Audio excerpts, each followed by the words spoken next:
Data manipulation বা data passing বা আদান প্রদান যেটাই বলি সেটা হবে কিসের মাধ্যমে? অবজেক্টের মাধ্যমে। তাহলে এই অবজেক্টটা কি? এই অবজেক্টটা হলো কি ক্লাসের ইমপ্লিমেন্টেশন। আর এই অবজেক্টের ব্লুপ্রিন্ট বা ডিজাইনটা হলো কি আমাদের ক্লাস। ঠিক আছে, আপনি, আমি, আমরা সবাই কি একটা অবজেক্ট। আমরা কি সবাই মানুষ।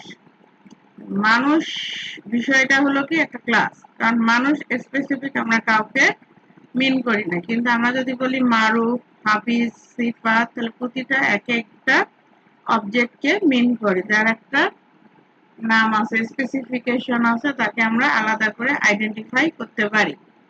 সো অবজেক্টটা হলো কি বাস্তব যেটা এক্সিস্টেন্স আছে, ইমপ্লিমেন্টেশন। আর এই অবজেক্টটা কেমন হবে তার ব্লুপ্রিন্ট বা ডিজাইনটাই হলো কি ক্লাস।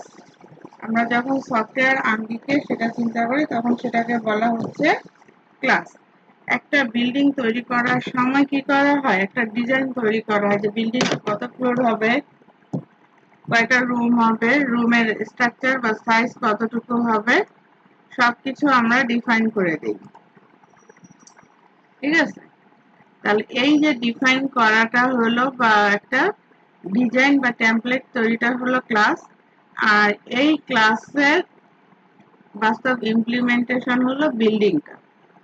একটা কম্পিউটার বলতে আমরা কম্পিউটার কি হবে না হবে চিন্তা করি, আর যেটা কম্পিউটার দিয়ে আমরা কাজ করি এটা হলো অবজেক্ট বা ইনস্ট্যান্স। ঠিক আছে, অবজেক্ট বা ইনস্ট্যান্স হলো কি একটা এন্টিটি ডিটেলস। কাস্টমার কি আমার একটা অবজেক্ট যেটা হলো একটা এন্টিটি। তাহলে আমরা একটা প্রজেক্ট নেই, আজকে আমরা এই ক্লাস বিষয়টা দেখব। ঠিক আছে, তাহলে আজকে হলো কত তারিখ? আমাদের 9 তারিখ।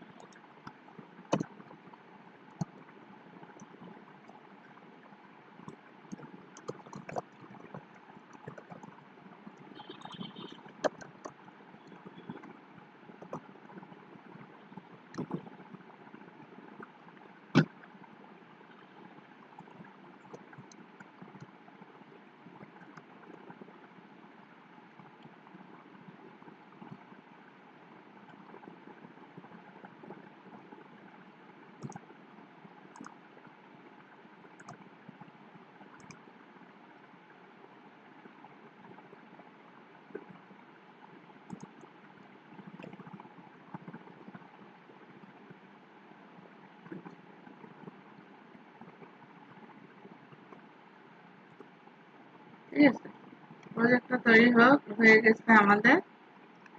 তাহলে ক্লাস আমরা কিভাবে ডিফাইন করব? ক্লাস কিওয়ার্ড ইউজ হবে, ক্লাসের একটা নাম থাকবে, স্কোপ থাকবে। ক্লাসের কি কি থাকে? ফিল্ড, প্রপার্টিজ এবং মেথড থাকে। ফিল্ড, প্রপার্টিজ এবং মেথড। ঠিক আছে, এখানে একটা সার্কেল নামে একটা ক্লাস আছে, তার একটা ফিল্ড রয়েছে রেডিয়াস এবং একটা মেথড রয়েছে এরিয়া। এটাকে যদি আমরা কাজ করতে যাই তাহলে একটা ক্লাস তৈরি করব। আমরা কি করব? প্রজেক্টের উপর রাইট ক্লিক করে অ্যাড নিউ আইটেম।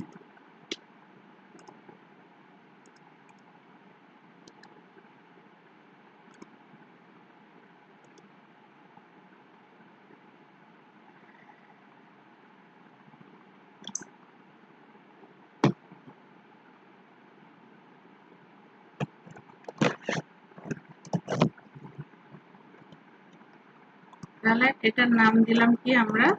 সার্কেল। তাহলে সার্কেল নামে যখন আমরা একটা ক্লাস চিন্তা করি তখন চিন্তা করি যে তার একটা আয়তক্ষেত্র থাকবে বা ক্ষেত্রফল থাকবে, রেডিয়াস থাকবে। তাহলে রেডিয়াসটা কি একটা ভেরিয়েবল, আর দিয়েও আপনি বলতে পারেন রেডিয়াস ফুল নেম দিতে পারেন। এটার টাইপ কি? ইন্টিজার। এবং কি আছে? তার একটা মেথড আছে। মেথড আমরা কিভাবে শিখেছি? মেথডের রিটার্ন টাইপ, তারপরে হলো মেথডের নাম, প্যারেনথেসিস, প্যারেনথেসিসের পরে ইন্টার। তাহলে আমরা কি জানি? রিটার্ন টাইপ দিলে অবশ্যই রিটার্ন করতে হবে। তাহলে সার্কেলের ক্ষেত্রফল বা এরিয়া হলো কি ম্যাথ পাই ইন্টু আর স্কোয়ার। তাহলে আর ইন্টু আর হলো আর স্কোয়ার। এটা হলো আমার একটা ক্লাস, ক্লাসে আর নামে একটা ভেরিয়েবল আছে বা ফিল্ড রয়েছে। এই ফিল্ড, এটাকে কি বলতেছি আমরা? ফিল্ড। ফিল্ডটা কি ডিফল্ট ভাবে প্রাইভেট, যদি আমরা এটাকে পাবলিক ম্যানুয়ালি না করে দিই। প্রাইভেট ফিল্ডটা বাইরে থেকে অ্যাক্সেসিবল না, বাইরে থেকে কেউ, প্রাইভেট মানে কি? প্রাইভেট মানে যে ক্লাসে সে ডিক্লেয়ার করা আছে শুধুমাত্র সেই ক্লাসের মেম্বাররা তাকে ব্যবহার করতে পারবে, অন্য কেউ তাকে ব্যবহার করতে পারবে না।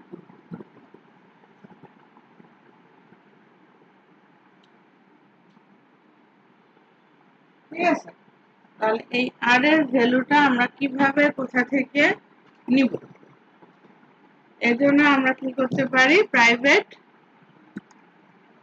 ফিল্ডের ভ্যালু বাইরে থেকে আনার জন্য আমাদেরকে কে হেল্প করতে পারে? কনস্ট্রাক্টর।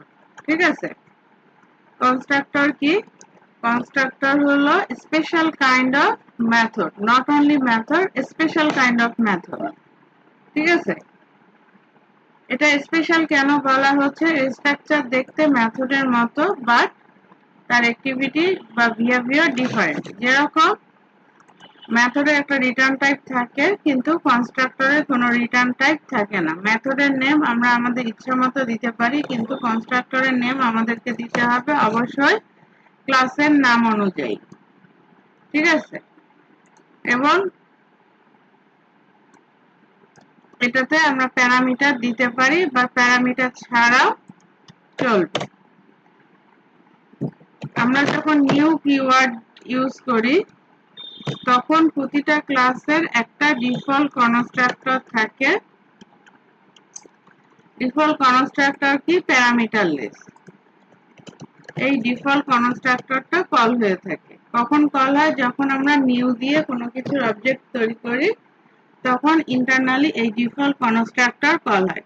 কনস্ট্রাক্টরের উদ্দেশ্য কি? কনস্ট্রাক্টরের উদ্দেশ্য হলো ওই ক্লাসের মেম্বারগুলোকে ইনিশিয়ালাইজ করা, অর্থাৎ ইন্টিজার হলে 0 অ্যাসাইন হবে, স্ট্রিং হলে এমটি স্ট্রিং, ডেট হলে ডিফল্ট ডেট হবে। ঠিক আছে, তাহলে কনস্ট্রাক্টরের কাজে হলো ইনিশিয়ালাইজেশন।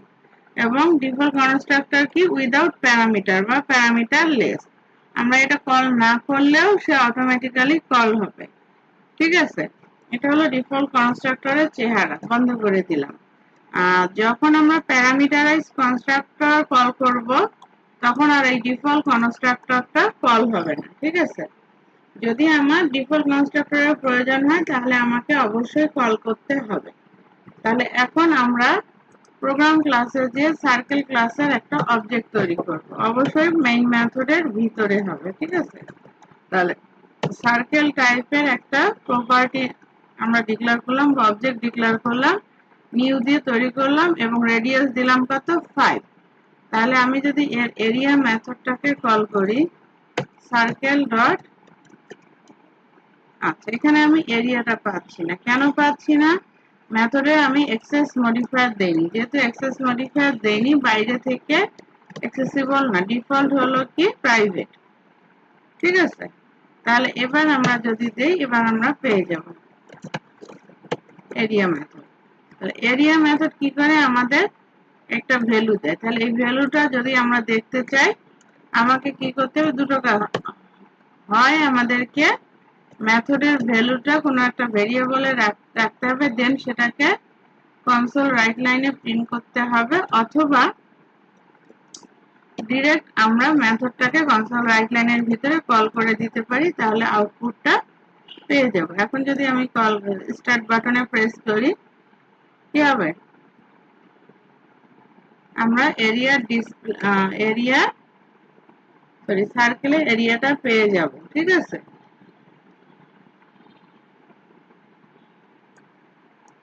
সার্কেলের এরিয়া আমরা পেয়ে গিয়েছি। ঠিক আছে, আমরা যখনই নিউ দিয়ে কল করব, আমি এখানে ডিবাগার বসালাম, এখানেও ডিবাগার বসালাম, ডিফল্ট কনস্ট্রাক্টরের কমেন্টটা উঠিয়ে দিলাম। ঠিক আছে, তো যখন এখানে প্যারামিটার পাবে তখন সে কি করবে? এই মেথডটাকে কল করবে যেখানে প্যারামিটার আছে। আমরা দুটোতেই ডিবাগ পয়েন্টার দেই, প্যারামিটার যেখানে পাবে সেখানে সে ঢুকে যাবে। ডিফল্ট কনস্ট্রাক্টর তখন আর সে কল করবে না। ঠিক আছে, তাহলে এই যে সার্কেল নিউ আমরা এন্ট্রি করলাম, এই যে দেখেন এখানে এসে ঢুকে গেছে। তাহলে মেথডের প্যারামিটার অনুযায়ী ম্যাচ করে সে কি করবে, আউটপুটটা আমাকে দিয়ে দিবে। ঠিক আছে,